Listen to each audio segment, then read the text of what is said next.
Simón Cirineo. Simón era un hombre que había ido para Jerusalén por una razón muy especial. Simón había ido para Jerusalén para celebrar la Pascua. Él estaba posiblemente a 900 millas de distancia. Y decir 900 millas en los tiempos de Jesús, hace 2000 años, es muy distinto a decir 900 millas hoy. Las millas son iguales, pero la forma en que uno llega de un lado al otro es totalmente diferente. Usted dice que usted quiere ir a Orlando y me dice y nos vamos ya y son 3 horas y media, y si me aprieta un poco a lo mejor hasta en 3 y cuarto lo hacemos, y a lo mejor aquí haya quien lo ha hecho en menos también. Pero si me dice que nos vamos caminando, le digo que me mande una tarjeta postal cuando llegue, porque yo no voy. Y Orlando está a 250 millas aproximadamente. Simón estaba en un lugar que estaba aproximadamente a 900 millas de Jerusalén. Y él sale caminando, que era esencialmente la forma de transportación en aquel tiempo. Una forma de transportación eran barcos, otra forma eran animales, pero para eso había que tener plata.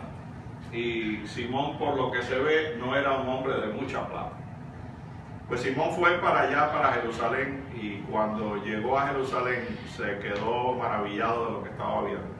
¿Ha ido usted a algún lugar alguna vez que haya deseado ir? Que haya ansiado ir, que sea un lugar el cual usted quisiera haber ido y por fin está allí. A mí me ha pasado en algunos lugares. Uno de esos lugares que me pasó fue ir a ver a las pirámides, ahí en Egipto. Y yo estaba loco por ver a las pirámides, y en uno de esos viajes que fuimos por allá, pues cruzamos para Egipto cuando se podía. Hoy en día queda difícil. Pero yo tenía esa visión de las pirámides en el medio del desierto. Pues todas las películas que le ponen a uno, todas esas pirámides están en el medio del desierto. Y estábamos en la guagua de tour entrando a la ciudad del Cairo. Y entrando a la ciudad del Cairo, y yo mirando toda aquella construcción, de momento veo las pirámides paradas ahí enfrente. Y yo, pero mira las pirámides están ahí, y la ciudad ha crecido tanto, se ha ido expandiendo, que ya usted camina esencialmente y va a las pirámides y ahí está la esfinge, pero el poder verla, por fin estoy aquí. Es una cosa increíble, estoy aquí en las pirámides, todas las grandes historias de la vida, las cosas que sucedieron aquí, quién construyó, cómo se construyó, cómo hicieron las cosas que aún para la ciencia moderna hoy le quedaría difícil, si no imposible, mover esas grandes rocas que pesan cientos de toneladas, cuando no tenían equipos hidráulicos para hacerlo, y cómo fue que las llevaron de un lado al otro, y cómo después de llevarlas de un lado al otro fue que las acomodaron en una forma especial. Si nos diéramos a la tarea de estudiar la Gran Pirámide, veríamos que es una maravilla de la ingeniería, con medidas tan exactas que hoy sería difícil igualarlas. Y estamos hablando, dependiendo de quién sea quien esté hablando, 3.500, 4.000, 5.000 años antes de Cristo. Esas son las pirámides. Y llegar allí, Simón, cuando llegó allí a Jerusalén, se quedó maravillado con ver a Jerusalén y ver el templo, porque el templo de Jerusalén era lo que todo el mundo iba a ver allí. Y vio allí la gran ciudad de Jerusalén, pero estaba llena, porque era la Pascua. Y era lo mismo, el mismo deseo que había tenido Simón de ir allí a Jerusalén, era el deseo de todo judío que vivía fuera de Israel, del área de Jerusalén. Todos querían ir allí a Jerusalén, sobre todo en la Pascua. Y Simón por fin había llegado. Y así entró y vio la gran multitud. Pero a la medida que él fue caminando y se iba sorprendiendo de las cosas que veía allí, empezó a escuchar gritos de la multitud: crucifícale, crucifícale. ¿Qué habrá pasado? Y así se siguió adentrando, cuando por fin vio a un hombre que sacaba junto con otros 2, y todos sangrando y cortado y magullado y golpeado. Y yo, el pobre, ¿qué habrá hecho? Pero se lo debe haber merecido, porque para que le hagan eso no se lo hicieron de gratis. Y así se debe haber quedado Simón viendo todo aquello allí, cuando de momento aquel hombre todo magullado y golpeado pasa por el frente de él y cae al piso con el peso de su cruz. Y la gente gritándole, y la gente tirándole cosas, insultándolo. Y de momento uno de los soldados romanos le dice: tú, coge la cruz. Yo no voy a coger la cruz. ¿Por qué no? ¿Por qué Simón se hubiera opuesto tremendamente a coger la cruz? La cruz era un elemento aborrecible para un judío. Y un judío que tocara la cruz no iba a poder participar de la Pascua. O sea que ese viaje que él había planeado posiblemente por años, ese viaje que él había caminado a través de meses, todas las vicisitudes que debe haber pasado, las noches de intemperie, las noches con hambre, las noches de peligro, por fin llega ahí y ahora le dicen que agarre la cruz, lo cual lo haría a él inmundo y ya no podría participar de la Pascua. Yo no puedo tocar la cruz. Y ahí los soldados le dejaron saber que o cogía la cruz de este hombre o le hacían una cruz para él también. Y Simón tomó aquella cruz y allí fue llevando la cruz de Jesús. Fue viendo cómo la gente lo seguía insultando, pero también vio un grupo de mujeres que lloraban y él no entendía qué estaba pasando. Pero él ve que Jesús se para ante aquellas mujeres y más que pedirles a ellas algo, Jesús les brinda a ellas compasión. Ay de ustedes.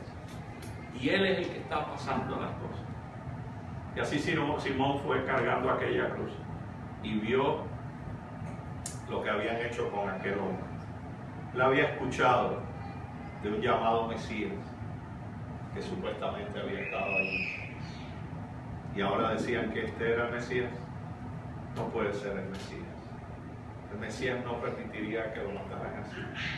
El Mesías no permitiría que le dieran bofetadas, que lo escupieran, que lo latigaran, que lo insultaran. Este no puede ser el Mesías. Sin embargo, aquella tarde, Simón, mirando aquella cruz y los eventos alrededor, llegó al convencimiento de que había llegado allí a Jerusalén en el momento único en la historia. Efectivamente, aquel era el Mesías que estaban esperando.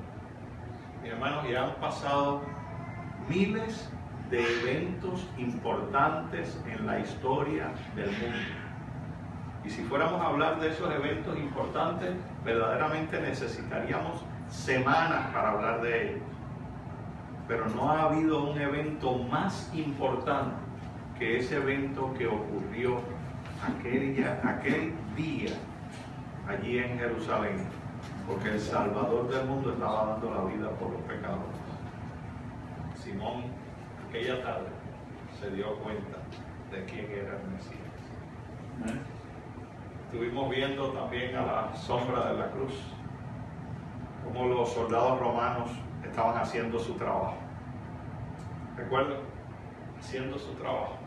Le decían: haz, lleva, trae, prepara, haz esto, aquello. Y ellos poco les importaba. Ellos estaban acostumbrados a ver a la gente crucificando y siendo crucificada. Ellos no tenían problema con eso, y más que no eran romanos técnicamente hablando para ellos, aunque eran ciudadanos romanos los judíos, pero no eran romanos, vamos. Es como ser americano y ser ciudadano americano. Una cosa es que usted sea rubio y de ojos azules y nacido en Kentucky, y otra es que nazca en La Habana y lo hagan ciudadano aquí. Esas son dos cosas distintas. Y usted será americano y le dicen americano, pero déjenme ver que usted no es americano, nada. De verdad usted no es americano. Y en realidad, ¿quién es el americano? Aquí los únicos americanos son los indios, mi hermano. Que esos son los únicos que de verdad son americanos aquí.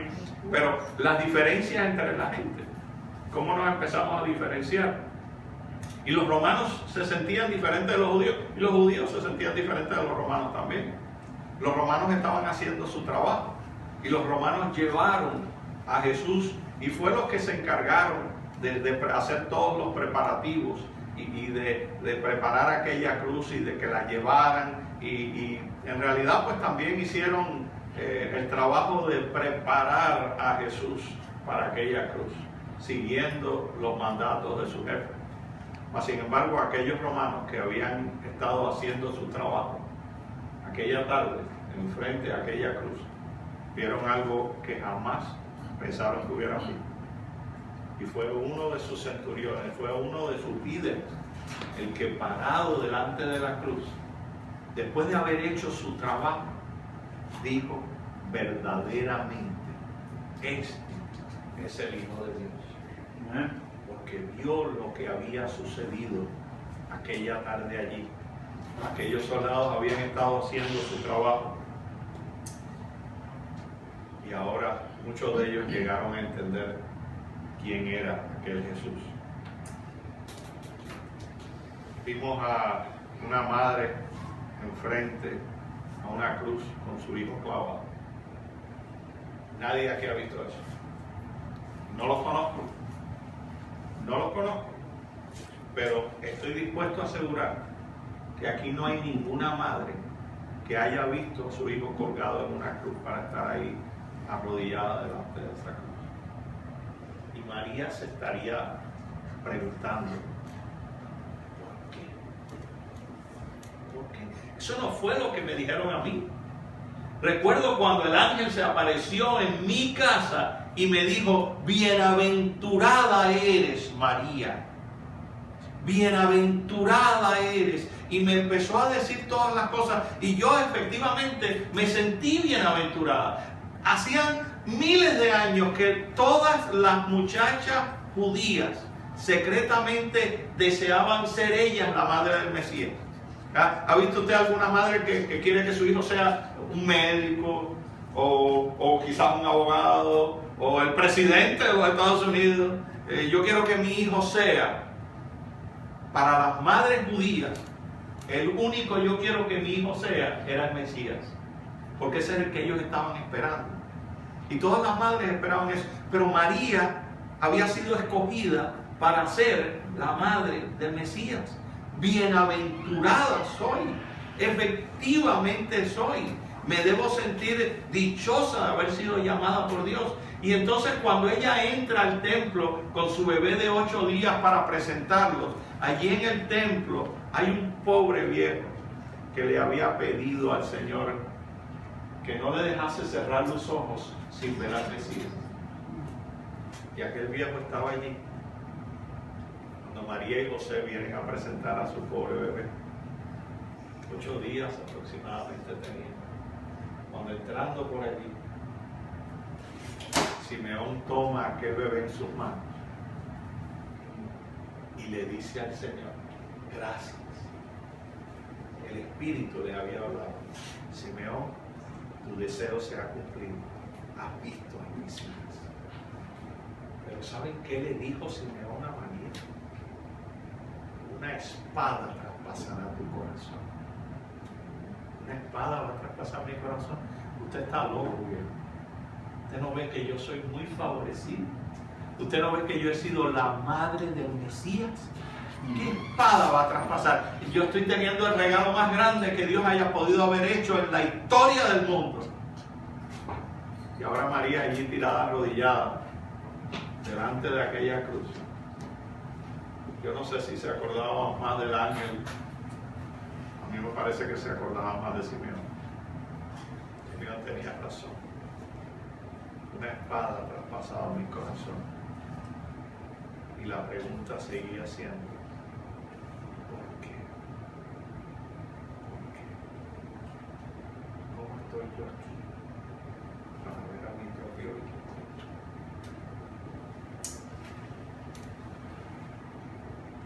Vimos a 2 hombres, uno a cada lado de aquella cruz, también crucificado.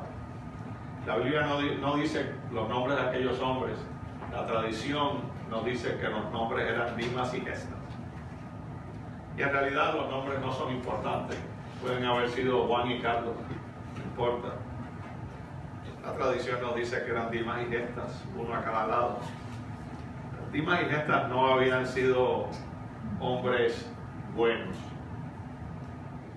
Habían sido hombres que se habían dedicado a hacer las cosas que como padres le decimos a nuestros hijos que no hagan. Habían dado con las malas compañías que le decimos a nuestros hijos que no anden. Porque como padres sabemos quién es buena compañía y quién es mala compañía. Y le decimos a nuestros hijos, no te mezcles con ellos, no vayas con ellos, no permitas que ellos cojan tu mente y te vayan cambiando. Ah, mami, yo sé lo que estoy haciendo. Y yo, mami, sé lo que estoy haciendo. El tiempo probó que ella tenía razón. Aquellos hombres se dedicaron a una vida de crimen. Porque el robo es robo hoy, hace 2000 años y hace 5000 años. El robo es robo. Cuando usted toma lo que no es suyo, usted ha robado. Y no importa si se robó un iPad o se robó una túnica de alguien, usted robó. El robo siempre ha sido robo. Y aquellos hombres se habían convertido en un par de ladrones. Habían sido sentenciados a la muerte también a través de la crucifixión. Y ahora estaban siendo crucificados uno a cada lado de un hombre que estaban escuchando a alguna gente decir que era el Mesías. Pero cuando estaban escuchando decir que era el Mesías, no le estaban escuchando como alguien que respeta lo que está diciendo, sino como alguien que dice, y se creía que era el Mesías, y decía que era el Mesías. ¡Qué falta de respeto para el Mesías! Semejante Mesías que tenemos nosotros aquí, todo latigado y escupido y golpeado. ¿Qué va a hacer el Mesías, el tipo este? Escucha lo que estaban diciendo. Eso es lo que estaban escuchando aquellos dos ladrones. Ellos habían escuchado acerca del Mesías también. De hecho, habían escuchado acerca de Jesús.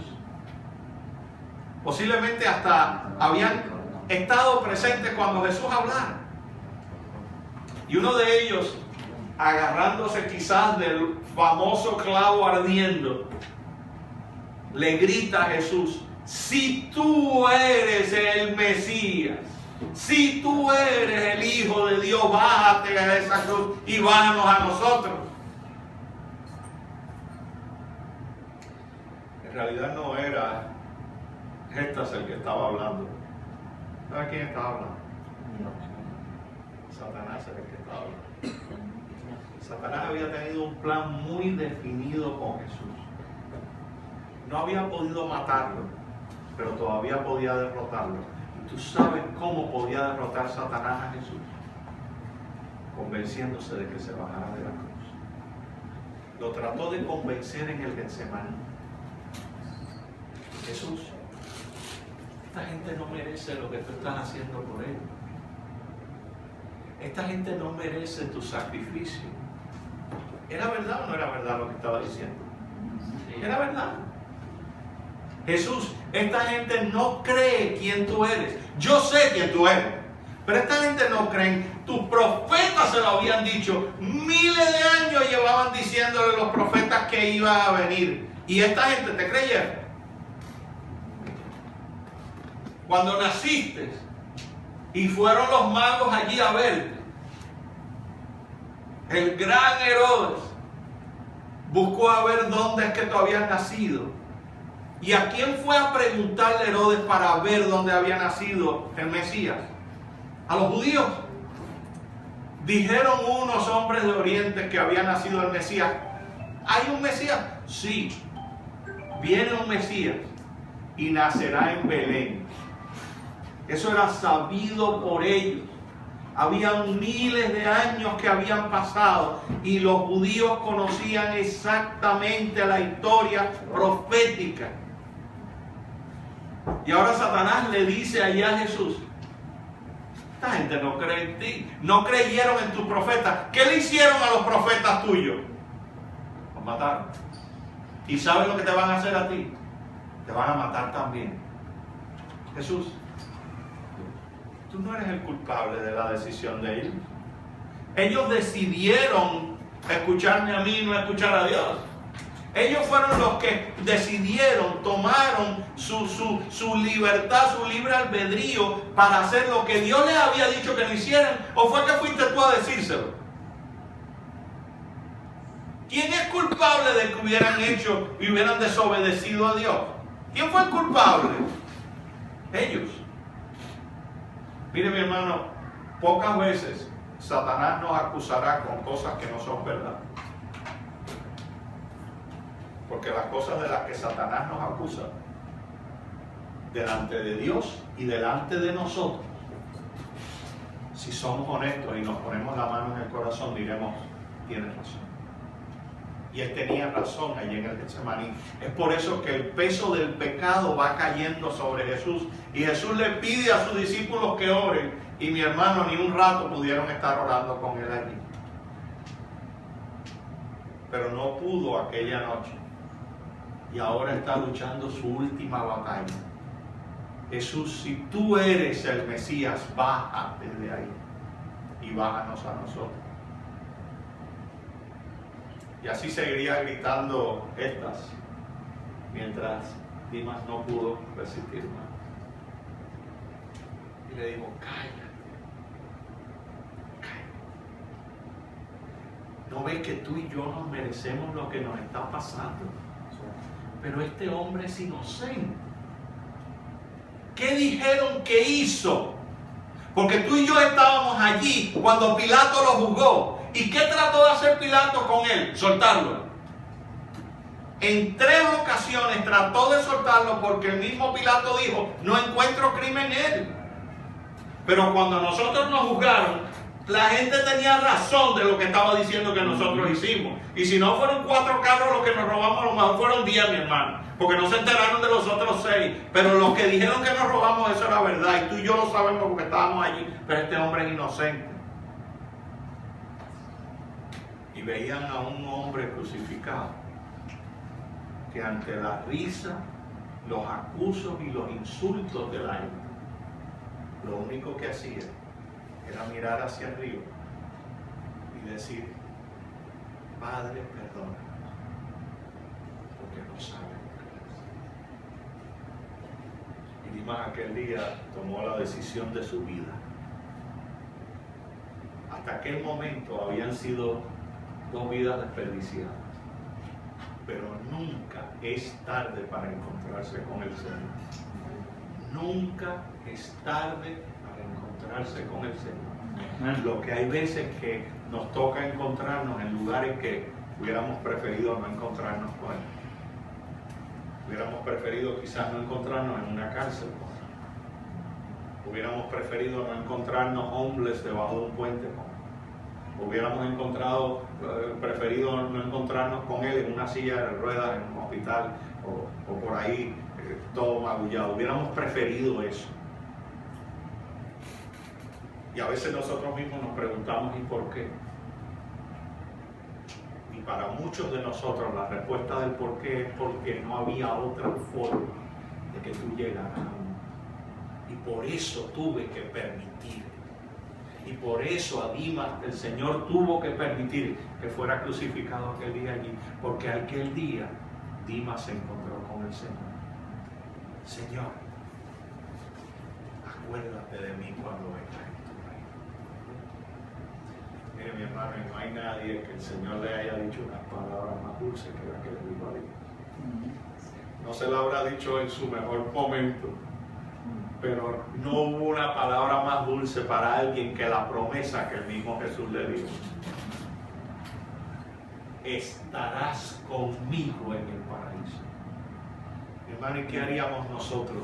Porque el Señor viniera y nos dijera, estarás conmigo en el paraíso. ¿Qué hiciéramos? Que no hiciéramos. Porque el Señor viniera y nos prometiera y nos dijera, estarás. No es que me diga a lo mejor si cambias, si te arrepientes, si dejas el vicio. No. Estarás. Es como Jesús diciendo, te garantizo que tú vas a estar conmigo en el paraíso. Habían sido 2 vidas desperdiciadas. Pero ahora en el último momento solo hubo uno. Porque Dimas se levantará para ver al Señor venir. Qué fabuloso que tú y yo estemos allí para conocer a Dimas y que nos haga el cuento de aquellas cosas que sucedieron. Porque los que estemos allí vamos a tener la oportunidad de hablar con él. Y Dimas cuenta. Y pasaremos años, yo creo, entrevistándonos con esa gente. Y es una de esas cosas que yo no sé qué va a pasar allá, porque al final de cuentas dice el Señor que cosas que ojo no vio ni oído yo no sé, a lo mejor yo me voy a olvidar de eso. ¿Y quién se va? ¿Qué vamos a hacer? Vamos a salir volando de aquí para Saturno. Yo no sé qué vamos a hacer, hermano, no tengo idea, pero en mi poca mente yo me imagino yendo a ver a esta gente, a Moisés y a Adán, y a decirle: Adán, pero tú estás loco, compadre. Pero compadre.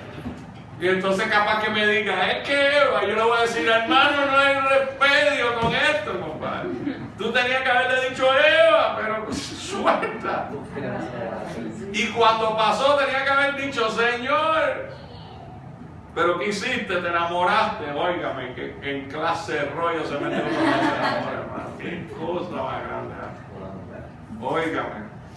Ya, pues la mujer, se imagina, yo no sé, no voy a hablar ni de eso, porque si no, imagínense, me empiezan a tirar piedras, pero sí, no, yo veo, ya veo. So, Dimas y Gestas, dos vidas desperdiciadas, pero una de ellas no, porque se encontró con el Señor aquí y allí. Amén. Vimos también allí, a la sombra de la cruz, a un hombre que había desperdiciado el tiempo. No su vida, pero sí su tiempo. Nicodemo había escuchado acerca de Jesús. Lo había escuchado predicar. Sabía que Jesús estaba haciendo milagros. Sabía que la gente decía: ¿será este el Mesías? ¿Será este el Mesías que estamos esperando? ¿Será este el hombre que por fin nos va a liberar de los romanos? Porque esa era la gran preocupación de un judío, que los liberaran de los romanos. ¿Será este el hombre? Y Nicodemo allí en el Sanedrín se dedicó a proteger a Jesús. Y cuando trataban de atacarlo, bueno, él estaba allí tratando de ver cómo le daba la vuelta al asunto. Pero de alguna forma u otra, Nicodemo tenía que encontrarse con Jesús. Y Nicodemo dijo: yo sé dónde él está, porque ya yo he preguntado por las noches. Y yo voy a ir por la noche a ver a Jesús. ¿Y por qué Nicodemo fue por la noche a ver a Jesús? No quería que nadie lo viera. Nicodemo era un hombre miembro del Sanedrín, respetado, de posición, aquí, allá y lo otro, y no se le podía ver yendo a ver a Jesús. Porque si va a ver a Jesús y va a preguntarle a Jesús, quiere decir que en cierta medida él está como reconociendo lo que la gente dice. Mire, hermano, y hay una tremenda contraposición de Nicodemo con otro personaje bíblico histórico que también era alto, de mucha plata, lo que tenía algo que Nicodemo hubiera pagado todo el dinero para volver a tener. Y no solo Nicodemo, yo lo hubiera pagado, algunos de ustedes todavía lo tienen, pero ya a mí se me está acabando, ya es la juventud. Y si el que tiene plata y es viejo la daría toda por ser joven otra vez, hermano. Por correr y por brincar y que no te duelan las piernas. Y yo me voy a jugar tenis por ahí, al otro día mi esposa lo que me dice: parece un viejo. Fui arrastrando los pies. Y cuando yo tenía 20 años podía jugar 100 horas y al otro día seguía a trabajar, y había noches que de una rumba en otra. Yo no conocía al Señor en aquel tiempo. Nicodemo, tiempo desperdiciado. Fue a ver a Jesús y le dice: sabemos, Rabí, que tú vienes de Dios, porque solo alguien que venga de Dios puede hacer las cosas que tú haces. Una declaración. ¿Con qué propósito? Posiblemente con una cuña para entrar. Y en esa cuña de paso, pues, como dicen los americanos, butter up. Allá en La Habana dirían guataca. Y yo no sé cómo le dirían en los pueblos suyos. En Puerto Rico le dirían lambeojo. Lo que viene es a butter him up. Déjame decirle algo bueno para ver. Pero Nicodemo estaba lleno de preguntas que quería hacerle. Aquello era meramente una introducción para preguntarle. ¿Y quién sabía lo que Nicodemo venía a hacer aquella noche allí? Jesús. Él estaba claro en lo que Nicodemo quería hacer. Y cuando Jesús escucha, Rabí, Maestro, Señor, sabemos que has venido de Dios, porque ay, Nicodemo, tienes que nacer de nuevo, compadre. ¿Cómo dice? Que tienes que nacer de nuevo, mi hermano. Y no es que era cubano Nicodemo. Pero tienes que nacer de nuevo. Tienes que nacer de nuevo del agua y del espíritu. Oye, tú no sabes todos los brincos que yo he tenido que dar y a toda la gente que he tenido que estarle preguntando cómo yo me puedo encontrar contigo para que tú me digas semejante barbaridad. Yo, un hombre viejo ya, y ahora tú me tienes que decir a mí que tengo que nacer de nuevo. ¿Acaso me podré meter yo en el vientre de mi madre? Nicodemo, ¿y tú eres maestro en Israel? ¿Y tú eres el que sabe tantas cosas? Y te digo, tienes que nacer de nuevo y no entiendes lo que te estoy diciendo. Porque Nicodemo quería entender a Jesús a su nivel teológico. Nicodemo quería que le explicaran la profecía de los 2300 años. Y la profecía de los 1260 años. Y la profecía de las 70 semanas, y sentarse teológicamente a discutir con alguien a su altura. Y no sabía que el que estaba de frente a él fue el que escribió la profecía. Amén. Fue el que dio la profecía. Pero él no había venido allí a hablar de la profecía de los 1260 años. Él era el cumplimiento de muchas de aquellas profecías. Pero that wasn't the point, diría un americano. That wasn't it. El point era que venía el Mesías y era la oportunidad de Nicodemo nacer de nuevo. Y Nicodemo se fue aquella noche de allí chasqueado. Se perdí mi tiempo. Y así se pasó 3 años dando vueltas, sabiendo dónde estaba Jesús, mas nunca lo fue a ver. Y ahora Jesús lo habían llevado a un juicio y lo habían hallado culpable, pero nadie le dijo a él que iban a hacer el juicio. Y él se sentía hasta un tanto culpable de lo que había pasado allí, porque si yo hubiera estado presente aquella noche, eso no hubiera pasado. Porque mira que lo defendí. ¿Sabes que el mal lo defendió mucho allí? Y se encontró con Nicodemo allí, José de Arimatea. 2 hombres grandes, poderosos. José, pero ¿cómo es posible que esto haya pasado? Pero y tú y yo no pudimos hacer nada, José. ¿Cómo perdimos nuestro tiempo? Tanto que pudimos haber hablado con él. Y ya el tiempo se acabó. Hermano, nosotros tenemos mucho tiempo y lo vamos perdiendo también. Y el tiempo pasado no se puede recuperar. Lo que ha pasado no se puede recuperar. El tiempo que tú pierdas de estar con tus hijos, o de estar con tu esposa, con tu esposo, o de estar estudiando la palabra, o de estar escuchando la palabra, o de estar en lugares buenos, ese tiempo que perdiste, lo perdiste. Te quedará un tiempo futuro, que yo no sé quién está aquí para decir cuánto tiempo le queda. Pero el tiempo que perdimos, ese no nos van a devolver. Y a Nicodemo no se lo devolvieron tampoco. Y ahora Nicodemo estaba allí, enfrente a aquella cruz, diciendo, ¿cómo perdí tiempo? ¿Cuánto pude haber sabido si me hubiera dedicado a estar buscándole a Él para que Él tocara mi corazón? Dicen que el sexo masculino es el sexo fuerte. ¿Es cierto? No. Bueno, es un no, es un sí. No sé, pero eso es lo que dicen, ¿no? Claro que si sí. nos ponemos a alzar pesas, ¿por quién va a alzar más pesas? Eso no se pregunta, pastor. Eso no se pregunta, ¿verdad? Eso se dice. Eso es una declaración. El sexo masculino es fuerte.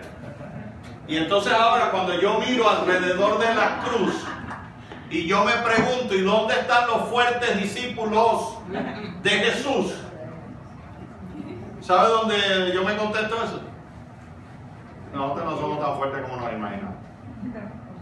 Porque en realidad los discípulos femeninos de Jesús son los que se quedaron allí. Y una de aquellas discípulas de Jesús fue una mujer que nadie había querido saber de ella. Una mujer que tenía un pasado. Una mujer que tenía un pasado que tú no hubieras querido jamás que tu madre lo tuviera o que tu hermana lo tuviera, porque sería un bochorno para ti si esa hubiera sido tu madre o tu hermana, y menos tu esposa, porque María tenía un pasado y no era bonito. Y allí tirada a los pies de Jesús hubo alguien que pensó y dijo: si este verdaderamente fuera el Mesías, no dejaría que esa mujer lo tocara. Que esa mujer está sucia. Esa mujer ha hecho mucho sucio. Si él fuera el Mesías, él sabría eso. Y yo no sé, yo no estaba allí, pero me parece ver a Jesús buscando a Simón, mirando, quizás con la vista para decirle: semejante descarado, porque a esa mujer que tú dices que está sucia, tú fuiste el que la ensuciaste. ¿Y quién está más sucio? Y allí María, a los pies de Jesús, empezó a llorar. Pero no fue eso lo único que hizo. ¿Recuerdan? Ella tenía algo muy valioso. Ella tenía un pomo de perfume. Un perfume que costaba el equivalente de lo que ganaba un obrero en un año de trabajo.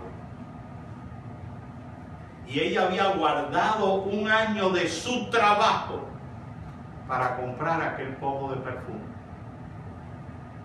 Y ahí ahora a los pies de Jesús, María empieza a ponerle el perfume sobre Jesús, mientras ella lloraba a los pies de Jesús. Hermano, y mirando eso, nosotros vamos a la iglesia y nos duele sacar la billetera para tirar un billete y lo que hacemos es tirar un par de pesos para que cuando pase el platillo delante de nosotros, como que no nos veamos raros. Y aquella mujer dio un año de su trabajo. Y yo no sé si aquí haya alguien, yo no, que haya dado una ofrenda de un año de trabajo para la causa de Dios. Yo no sé, ni estoy preguntando. Yo sí me confieso y les digo que yo no he hecho eso. Pero María lo hizo. Y lo hizo de corazón. Y allí cuando empezaron a recriminarla y a acusarla de lo que estaba haciendo, pero ¿cómo es posible que ese perfume tan caro, que hubiera podido ser vendido y hubiéramos podido habérselo dado a los pobres, hubiéramos podido hacer campañas evangelísticas, hubiéramos podido comprar muchas Biblias, hubiéramos podido hacer muchas suscripciones del Centinela? ¿Cómo es posible que hayan usado eso para echar ahora ese perfume y echarlo a perder?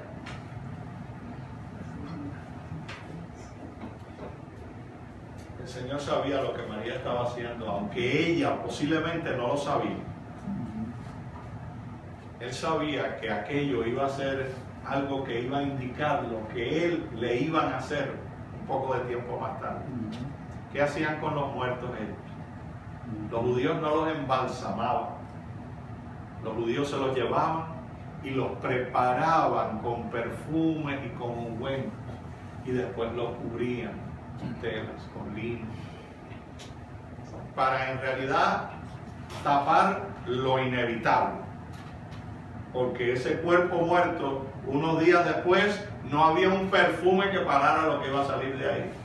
Pero ese era el disfraz que le daban. Y aquello que María estaba haciendo era en cierta medida un presagio de lo que iban a hacer con él. Por eso el Señor se gustó de lo que ella estaba haciendo. Donde quiera que hablen y digan esto, van a poder decir lo que tú hiciste. Y ahora su Mesías se lo llevaban preso. Nadie se había ocupado de María. María, su madre, tenía a Juan. Los discípulos se tenían unos a otros. Nicodemo tenía a José y José tenía a Nicodemo. Pero ¿quién tenía a María Magdalena? Si nadie quería ni tocarlo.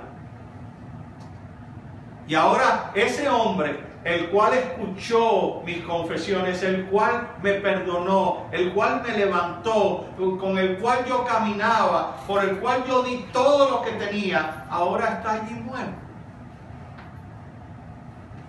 Pero dentro de todo aquello y del sufrimiento que tiene que haber habido en María Magdalena, es posible que si estuviéramos allí para ver su rostro, hubiéramos visto una pequeña sonrisa. Jesús tocó mi vida. Unos pocos días más tarde, 2 días más tarde, María salía corriendo para terminar lo que no había podido terminar. Porque cuando Jesús muere y José de Arimatea y Nicodemo van a pedir el cuerpo de él, Pilato se los da, y son las mujeres las que van a preparar el cuerpo, era la costumbre, la cultura. Y mientras ellas están reuniendo todas las cosas para empezar a preparar el cuerpo de Jesús, ocurrió algo significativo para ellas. Cayó el sol el viernes. Y cuando cae el sol el viernes, terminó el viernes y comienza el Shabbat. Sábado. Y mire, si hubieron algunas mujeres que hubieran tenido una excusa para romper un sábado, eran aquellas mujeres. Porque estaban dedicadas a la preparación del cuerpo del Hijo de Dios que iba a ser enterrado. Pero si vamos a la Biblia, ahí en Lucas 23, y leemos los versículos, veremos que el sábado para ella era tan grande que ni aún para el Hijo de Dios podía ser roto. Entre paréntesis, ¿qué encontramos nosotros interesante o importante para romper el sábado? Cuando aquellas mujeres que estaban preparando el cuerpo del Hijo de Dios, llorando a su muerte, lo dejaron a medias y se fueron. Pero enseguida al otro día, ya cuando cayó el sol otra vez, María vino muy de madrugada. Y llegó allí, a la tumba, que ella había dejado con una piedra que habían puesto los romanos, para que no se robaran el cuerpo de Jesús. Porque habían pasado cosas que posiblemente ella aún no sabía, pero ella sabía que habían puesto una piedra. Y ahora cuando llega y se encuentra la piedra quitada y entra y ve vacío, sale corriendo, se robaron el cuerpo de Jesús. Y empieza a llorar más de lo que estaba llorando todavía. No lo pude, ¿qué han hecho? Yo no lo preparé, ¿dónde se lo llevaron? ¿Qué han hecho con él? ¿Pero dónde lo pusieron? Y de momento un hombre le aparece y le dice, María. Y ella no lo reconoce. Ella pensó que era el jardinero del área. Le dijo, Señor, si tú te lo llevaste, dime dónde lo pusiste, yo voy y lo traigo. No diciendo, no me voy a poner bravo contigo, yo no voy a ir a llamar a los soldados, yo no te voy a delatar, yo no voy a hacer nada, yo lo único que quiero es que me devuelvas el cuerpo de mi maestro. Y nuevamente Jesús le dice, María.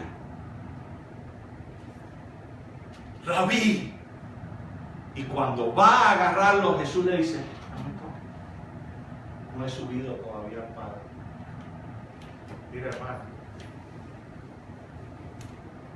los ángeles estaban listos para hacer la escolta de Jesús regresando al cielo. Dios estaba loco por poder abrazar a su hijo otra vez. Todo estaba listo, el coro celestial, todas las trompetas, todo estaba listo para que volviera a la casa el Hijo de Dios. ¿Y sabe usted qué, mi hermano? Que Jesús le dijo a todos: esperen, yo quiero ver a María. Hermano, qué privilegio tuvo María, que aún Dios esperó porque Jesús la viera. Por eso que María, cuando reía, lloraba y se acordaba de aquello, y había alegría en su corazón, porque su Mesías era importante para ella y ella era importante para su Mesías. Allí también estaba a la sombra de la cruz un hombre que era muy distinto del hombre que él había sido. Un hombre que era discípulo de Jesús, el cual recibió poder de Jesús mismo para ir a predicar las buenas nuevas, para ir a hacer aún milagros. A un hombre que cuando entró a una aldea a predicar el nombre de Jesús como Mesías, no lo recibieron, lo votaron. Y cuando Jesús se encontró con él, le dijo: ¿y Juan, qué has hecho? Maestro, esta gente no me recibieron. ¿Quieres que haga descender fuego del cielo para que los consuma?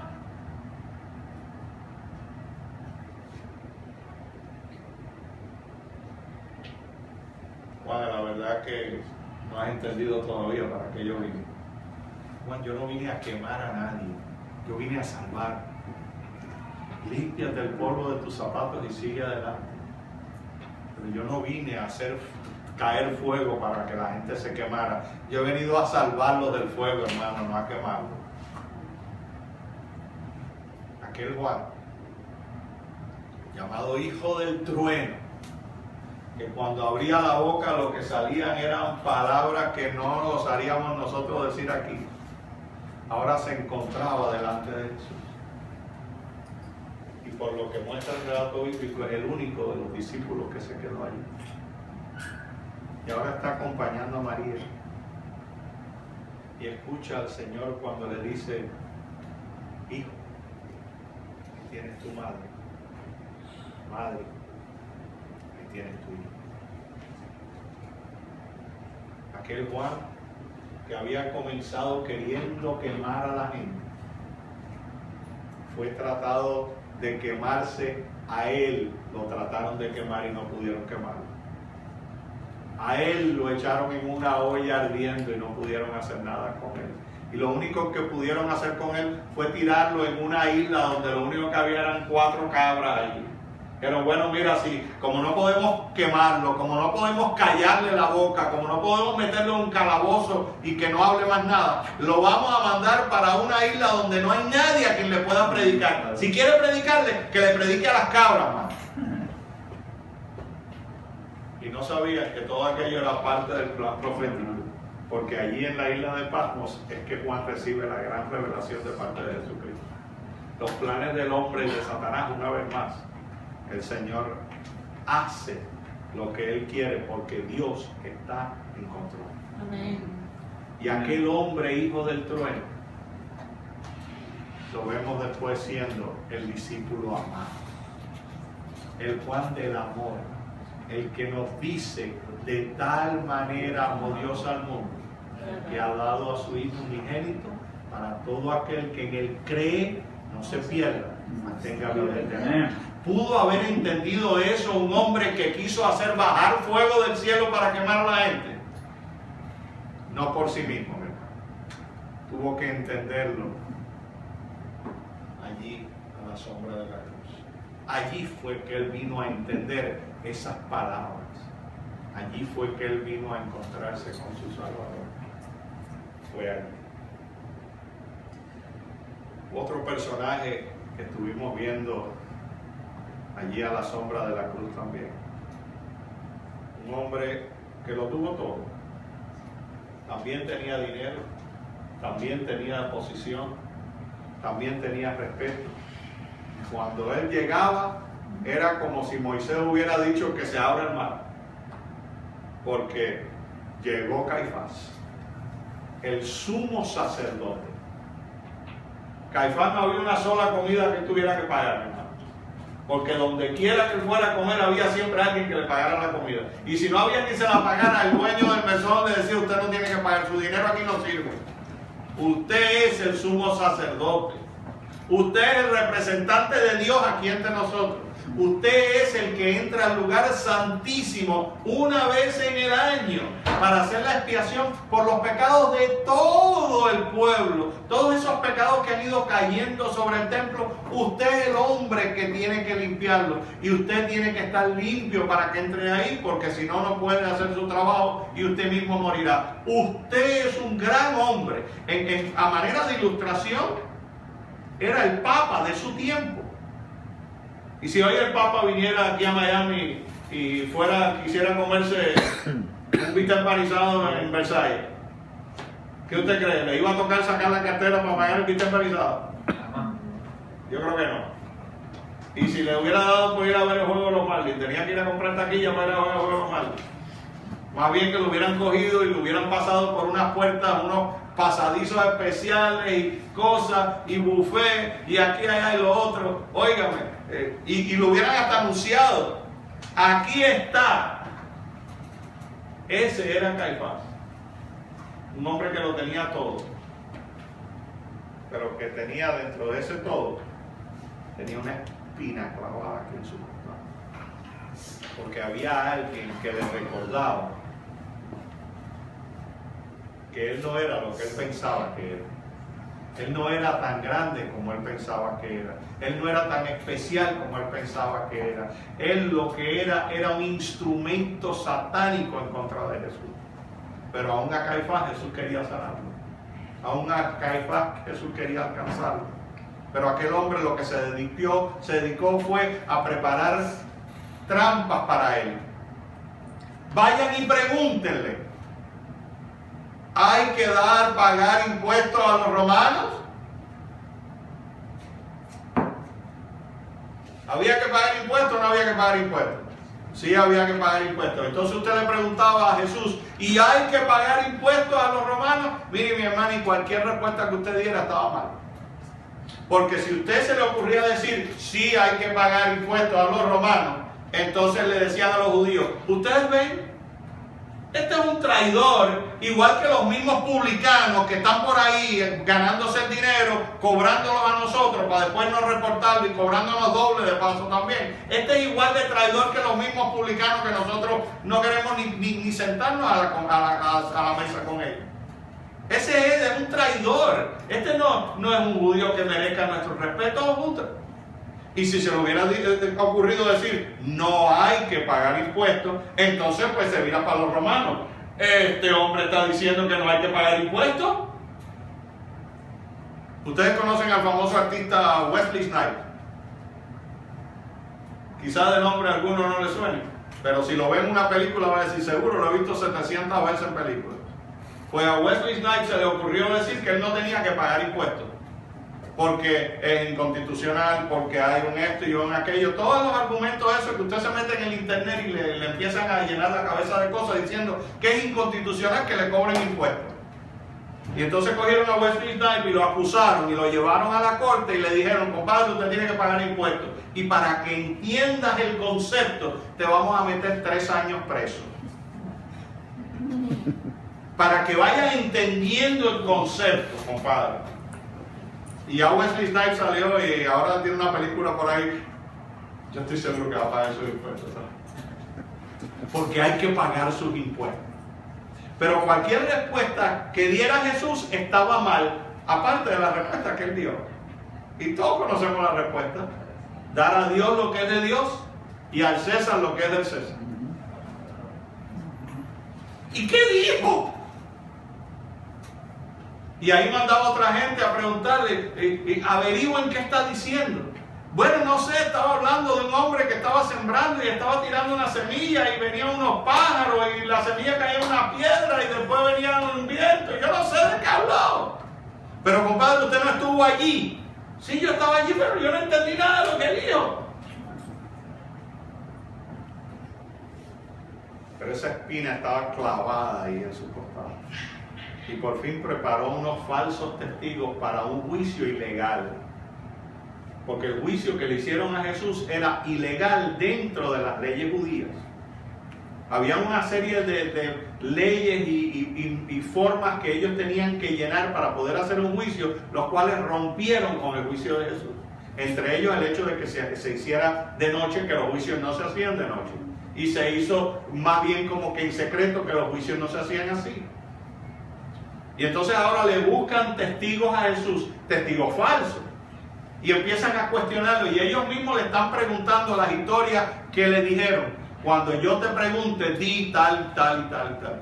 Y sin embargo se lo preguntaban y decía otra cosa. Y venía el otro y tenían que tener dos testigos y se contradecían entre ellos. Y lo prepararon, pero se contradecían. Entonces no puedo hacer nada con este tipo. Bueno, ahora se lo llevaré a los romanos y le formo el lío. Y perdí mi tiempo con los espías que mandé. Y perdí mi tiempo con los testigos falsos. Pero con los romanos sí yo no voy a perder mi tiempo. Y Caifás volvió a perder su tiempo otra vez. Porque Caifás pensó que había ganado. Pero fue el más grande perdedor. Porque estando frente a frente con Jesús, no lo aceptó, sino que lo rechazó. Y aquel que rechace a Jesús no puede ser otra cosa que el más grande perdedor. Mi hermano, había llegado el grande momento. La tumba estaba vacía. Se había levantado el Mesías. Lo que cada cristiano espera. La piedra verdaderamente angular de nuestra religión, de nuestra creencia, de nuestra fe, es el hecho de que Jesús resucitó. Porque si Jesús no resucitó, lo único bueno que ha pasado en esta noche es que comieron frío. Es lo único bueno que ha pasado. Si Jesús no resucitó, hemos perdido nuestro tiempo. Lo perdiste cuando fuiste a la iglesia, lo perdiste cuando cogiste una Biblia, lo perdiste cuando dejaste de perseguir a una mujer o un hombre, lo perdiste cuando dejaste de emborracharte, perdiste tu tiempo. Porque si Jesús no resucitó, en vano es nuestra fe. ¿De en qué cosa estamos creyendo? ¿Tú viste a Jesús resucitar? Yo no creo, porque yo no creo que tú estabas allí. Tú no lo ves. A Jesús hay que creer en Él por fe. Por eso que Jesús le pregunta a sus discípulos, ¿quién dicen ustedes que yo soy? ¿Quién dicen la gente que yo soy? ¿Quién dicen? ¿Quién dice? Y por fin Pedro le dijo, Señor, tú eres el Cristo, el Hijo del Dios viviente. Ah, Pedro, bienaventurado eres, Pedro. Pero tú crees porque ves. Más bienaventurados serán aquellos que van a creer sin ver. ¿Y sabes tú que el Señor estaba hablando de nosotros hace 2000 años? Estaba hablando de un grupo de muchachos allí en casa de Raúl que creían sin ver, que pusieron su fe en un Redentor crucificado pero resucitado. El evento más importante en la vida y en la historia de la humanidad fue ese evento hace 2000 años. Y no fue porque Jesús fue el primero en resucitar, porque Jesús no fue el primero en resucitar. Habían resucitado gente antes de Jesús, habían resucitado gente en el tiempo de Jesús y resucitaron gente después de Jesús. No fue que Jesús fue el primero en resucitar. Hubieron gente que resucitaron, que se escaparon temporalmente de la muerte. Lázaro se murió después. Y la hija de Jairo se murió después. Y todos los que resucitaron se murieron después. Eso lo que hicieron fue escaparse temporalmente.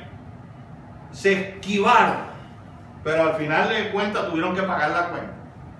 El único que venció la muerte es Jesús, porque Él resucitó y más nunca murió ni morirá, vivirá para siempre porque Él es Dios. Amén. Es el único que es inmortal en quien Él es. El resto de la creación que Dios ha hecho que es inmortal porque Dios quiere que sea inmortal. No porque ellos por sí mismos sean inmortales. El único que es verdaderamente inmortal por quien Él es Dios. Dios no necesita que nadie quiera que Él sea inmortal para ser inmortal. Y Jesús es el único que ha tenido la victoria sobre la muerte. Y esa es la victoria que el Señor te quiere dar a ti. Pero sabes que entre todos esos personajes que estuvimos viendo, nos faltó un personaje. Y no le voy a preguntar, pero en una pregunta retórica no me dé una respuesta. ¿Qué personaje faltó que no vimos, que no hablamos? ¿Usted sabe qué fue el personaje que faltó? Tú. Porque el Señor hizo todo eso por ti. Y si nosotros hubiéramos sido el único en el mundo por el cual Él hubiera tenido que morir, Él hubiera venido a dar su vida por nosotros. Ese personaje que falta en la gran historia de la redención de Jesús, eres tú. En esta noche, mi hermano, te vengo a decir, el Señor quiere verte en el reino de Dios. El Señor murió por ti. No vino aquí para perder su tiempo, ni para sufrir todos los oprobios que sufrió para que después tú quedaras a un costado. Él vino aquí para que tú tuvieras vida eterna y la tuvieras en abundancia. Tú eres el gran personaje de la historia. Y a lo mejor tú no piensas que tú seas tan importante, pero en la vista de Jesús, tú eres el ser más importante que existe en todo el universo. En todo el universo no hay un ser más importante que tú. Porque la relación que tú y yo tenemos con nuestro Dios es una relación personal de uno a uno. Cuando yo le estoy hablando a Dios, Dios me está escuchando a mí. Y cuando Dios me escucha y habla a mí, yo debo escuchar a Dios también. Yo soy lo más importante para Dios. Tú eres lo más importante para Dios. Tú eres ese personaje que falta. Y lo único que hace falta que hagas es que le digas, Señor, te acepto como mi Salvador. ¿Quién está dispuesto a decir eso aquí en esta noche? Amén. ¿Habrá alguien que quiera levantar su mano y decirle al cielo, Señor, tú eres mi Salvador? Amén. Señor, te acepto a ti en esta noche. Amén. Señor, gracias porque moriste por mí. Gracias porque resucitaste por mí. Gracias porque el evento más grande de la historia se hizo por mí. Amén. Alabado sea tu nombre. Padre eterno, Señor Jesús, Señor Espíritu Santo. Señor, no estuvimos allí hace 2000 años. Hemos tratado de mirar hacia atrás a través de los relatos bíblicos. Hemos tratado de mirar a la cruz en una luz diferente. Y esa luz ha creado una sombra. Esa sombra nos cubre a nosotros. Señor, tú nos cubres con tu sacrificio perfecto. Tú moriste y resucitaste para nosotros. Tú querías y quieres que estemos allí presentes contigo. Es por eso que le dijiste a tus apóstoles y a nosotros, voy pues a preparar lugar para vosotros, para que donde yo estoy, vosotros también estéis. Sabemos, Señor, que cuando tú vengas, no van a haber 300 iglesias, ni 1000 iglesias, ni 10,000 iglesias. Van a haber dos grupos. Van a haber ovejas y cabritos. Van a haber gente que cogieron el camino angosto y la senda ancha. Van a haber personas que construyeron su casa en la roca o en la arena. Esos son los dos grupos, Señor. Señor mío, yo quiero estar allí cimentado en la roca que es Cristo. Amén. Yo quiero, Señor, ir por la senda angosta que nos lleva a un lugar ancho. Yo quiero estar allí, Señor, cuando tú por fin vengas y separes tu pueblo y le digas a los de tu derecha: venid, benditos de mi Padre, heredad el reino preparado para vosotros. Quiero escuchar esas palabras, Señor. Es por eso que en esta noche te acepto, te pido perdón y te ruego que mores en mi corazón. Que desde hoy y para siempre tú continúes presente en mi vida, siempre en mi vida, que yo pueda sentirte. Señor, si me tienes que empujar, empújame. Si me tienes que pellizcar, pellízcame. Sálvame, Padre Santo. Sálvame, Señor. Gracias, Señor, por tu muerte y por tu resurrección. Gracias porque hoy a ese Dios que murió en el medio del terremoto, también lo vemos resucitar en el medio del terremoto. Gracias, Señor, porque moriste y viviste para mí. Prepara ese lugar para que yo por fin pueda morar contigo y más nunca tenga que preocuparme del dolor ni de la muerte, sino que vaya a vivir la eternidad contigo y con el resto de los santos y pasarla, Señor, gozándome siempre en tu compañía. Gracias, Señor. Bendice este hogar, bendice a todos los que aquí nos encontramos y que cada uno de nosotros pueda no solo aceptar, sino convertirse en una luz que alumbre a otros a nuestro alrededor. Gracias, Padre Santo. Bendícenos a todos en el nombre de Cristo oramos. Amén.